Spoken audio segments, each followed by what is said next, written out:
ہم نماز کیوں پڑھتے ہیں؟ 5 وقت مجھے اپنے بزی اسکیجول میں سے ٹائم نکال کے اللہ تعالیٰ کے سامنے حاضری دینی ہے، ایسا کیوں ہے؟ اور اس کا اس سے کیا تعلق ہے جس پہ ہم نے لاسٹ ایپیسوڈ کو کلوز کیا تھا؟ آئیے دیکھتے ہیں۔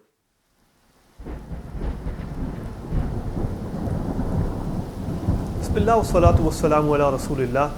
کیا نماز پڑھنے کا مقصد یہ ہے کہ میں برائی اور فحاشی سے رک جاؤں؟ ان الصلاۃ تنہی عن الفحشاء والمنکر۔ تو ہم دیکھتے ہیں کہ نہیں، لوگ نماز کے فوراً بعد گناہ کر رہے ہوتے ہیں، جھوٹ بول رہے ہوتے ہیں۔ کیا نماز کا مقصد یہ ہے کہ ہم ٹینشن سے دور ہو جائیں؟ کیونکہ رسول اللہ صلی اللہ علیہ وسلم نے یہ فرمایا کہ نماز میری آنکھوں کی ٹھنڈک ہے۔ آپ کے بارے میں یہ آتا ہے کہ آپ جب پریشان ہوتے تو آپ نماز کی طرف جاتے، لیکن ہم دیکھتے ہیں کہ نماز پڑھنے والے بھی آج ڈپریشن میں ہیں، سیڈنس میں ہیں۔ تو کیا نماز پڑھنے کا مقصد یہ ہے کہ ہم جہنم سے آزاد ہو جائیں؟ کیونکہ قرآن میں آتا ہے کہ جہنمیوں سے جب پوچھا جائے گا کہ ما سلککم فی سقر، تو وہ کہیں گے قالوا لم نک من المصلین، کہ ہمیں یہاں پہ جو چیز لے کے آئی وہ یہ ہے کہ ہم نماز نہیں پڑھا کرتے تھے۔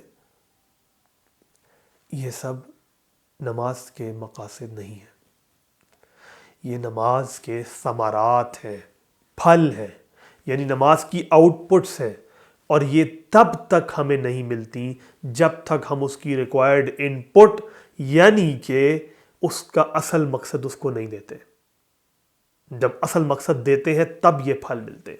اسی لیے آج آپ دیکھتے ہیں کہ میجورٹی لوگوں کو یہ پھل نہیں مل رہے ہوتے، کیونکہ وہ اصل مقصد نہیں دے رہے نماز کو۔ وہ اصل مقصد کیا ہے؟ موسیٰ علیہ السلام جب اللہ تعالیٰ سے پہلی ملاقات کرنے کے لیے کوہ طور پہ گئے اور آپ کو آپ کا مشن دیا گیا، اللہ تعالیٰ نے انٹروڈکشن کروانے کے بعد پہلی بات کیا کہی ہے؟ اقم الصلاۃ لذکری۔ مجھے یاد کرنے کے لیے، مجھ سے کنیکٹڈ رہنے کے لیے، اپنے مقصد کو تازہ رکھنے کے لیے، مجھے اپنے مائنڈ میں تازہ رکھنے کے لیے نماز کو قائم کرو۔ پڑھو نہیں، قائم کرو۔ تمہارا اسکیجول نماز کے ارد گرد ریوالو کرے۔ The most important thing in your life should be صلاۃ۔ سو جب یہ کریں گے تو اب ایک بہت ہی عظیم قسم کا پھل ہمیں ملے گا۔ ایک تو وہ ہے ہی ہے ایک عظیم پھل، اور اس کا اس سے تعلق کیا ہے جو میں نے لاسٹ ایپیسوڈ میں کہا تھا کہ آپ نفس کے لیول پہ جا چکے ہیں، آپ واپس کیسے آئیں گے؟ یعنی اس انالوجی میں جب آپ چوٹی کے ٹاپ پہ تھے، آپ نیچے آ کے گر گئے ہیں، اب یہ اوپر سے رسی پھینکی گئی ہے کہ اس کو پکڑ کے واپس اوپر آ جاؤ۔ وہ کیا ہے؟ یہ نماز جس کو میں اور آپ بوجھ سمجھتے ہیں، یہ دراصل اللہ تعالیٰ ہمیں بتاتے ہیں کہ اس وقت ہم کس سٹیٹ پہ، ہم نفس کے لیول پہ آئے یا روح کے لیول پہ گئے۔ کیسے؟ آپ کبھی کبھار نماز پڑھنے کے لیے جاتے ہیں، بڑا مزہ آتا ہے، آپ بڑا انجوائے کر رہے ہوتے ہیں، لمبے لمبے سجدے کر رہے ہوتے ہیں، اللہ سے کنیکٹڈ فیل کر رہے ہوتے ہیں، اور کبھی کبھی نماز میں کھڑا ہونا، وضو کرنا بھی بھاری ہو جاتا ہے۔ جب یہ ہو جائے تو سمجھ جائیں کہ آپ نفس کے لیول پہ نیچے آئے۔ آپ ایک نماز سے لے کے دوسری نماز تک میری حالت سیلف کی اوپر گئی یا نیچے گئی؟ میں نفس کے لیول پہ آیا یا میں روح کے لیول پہ گیا؟ میں نفس کے لیول پہ آیا یا میں احسنی تقویم کے لیول پہ گیا؟ یہ کیسے پتا چلے گا کہ میری نماز کی کیا حالت ہے؟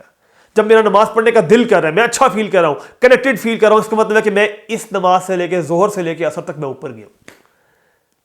اور اگر دل ہی نہیں کر رہا، اور اگر میں کھڑا ہی نہیں ہو رہا، تو پھر میری حالت کہاں گئی آپ سوچ لیں۔ تو یہ تو اللہ نے ایک ڈیوائن مجھے ایویلویشن دی ہے، جس میں اللہ مجھے بتا رہے ہیں کہ تمہاری حالت کیا ہو رہی ہے۔ وہ حدیث نہیں ہے جس میں، حدیث قدسی میں، جس میں اللہ تعالیٰ کہتے ہیں کہ میں جواب دیتا ہوں، قسمت الصلاۃ بینی و بین عبدی، کہ میں نے نماز کو اپنے اور اپنے بندے کے درمیان تقسیم کر لیا، نصفین، 2 حصوں میں تقسیم کر لیا ہے، آدھی میری آدھی میرے بندے کی ہے۔ جب وہ کہتے ہیں الحمدللہ رب العالمین، تو اللہ تعالیٰ کہتے ہیں حمدنی عبدی، میرے بندے نے میری تعریف کی۔ اللہ تو رک جائے 2 منٹ کے لیے، یہ اس کو محسوس تو کرے کہ وہ رب کائنات جو عظیم ہے، اعلیٰ ہے، جو بادشاہوں کا بادشاہ ہے، وہ مجھے جواب دے رہے، مجھے، وہ میرا رب اور میں غلام، میری کیا ہے، وہ مجھے جواب دے رہے ہیں۔ حدیث میں یہ بھی آتا ہے کہ جب ہم نماز پڑھ رہے ہوتے ہیں تو اللہ تعالیٰ بالکل ہماری طرف متوجہ ہوتے ہیں، اور جیسے ہی بندہ ایسے کرتا ہے یا ایسے کرتا ہے، اللہ تعالیٰ توجہ اٹھا لیتے ہیں۔ وہ میری طرف متوجہ تھا اور میں نے اپنی غفلت کی وجہ سے اس کو ضائع کر دیا۔ یہ بڑے قیمتی لمحات ہیں، قیمتی مومنٹس اللہ تعالیٰ نے میں دیے۔ یہ تو ڈیوائن ایویلیویشن اللہ تعالیٰ میں دے رہے ہیں کہ تمہاری حالت کیا ہے۔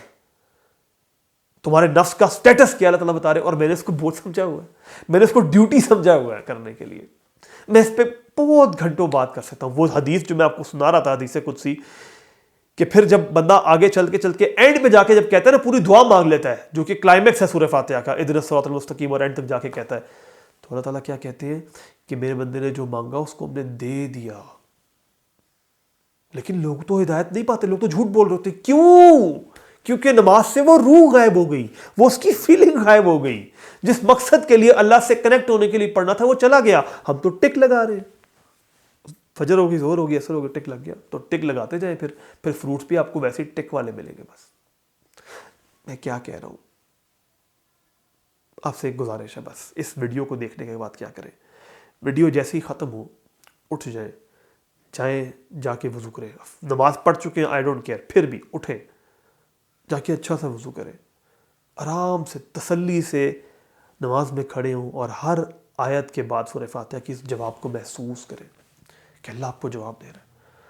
میں آپ کو گارنٹی سے کہہ رہا ہوں، نہ ہو تو مجھے کامنٹس میں آ کے پکڑ لیں، لیکن آپ کو یہ اسی وقت انسٹنٹلی یہ فروٹس ملیں گے. کیا؟ آپ اللہ سے کنیکٹڈ فیل کریں گے، آپ اسی وقت لائٹ ریلیکس فیل کریں گے، آپ کا برائی کی طرف جانے کا دل نہیں کرے گا، آپ اپنے رب سے کنیکٹڈ فیل کریں گے. اور اگر آپ یہ کر لیں گے تو واپس آپ کی جرنی نفس کے لیول پہ، جہاں پہ آپ اس وقت گر چکے ہیں، وہاں سے اس احسن تقویم تک جرنی شروع ہو جائے گی. اللہ تعالیٰ سے دعا ہے کہ اللہ ہمیں نماز کو اس کا صحیح حق دینے کی توفیق عطا فرمائے، کیونکہ ادروائز پھر فویل للمصلین، کہ نماز پڑھنے والوں کے لیے خرابی ہے وہ جو اپنی نماز سے غافل ہیں.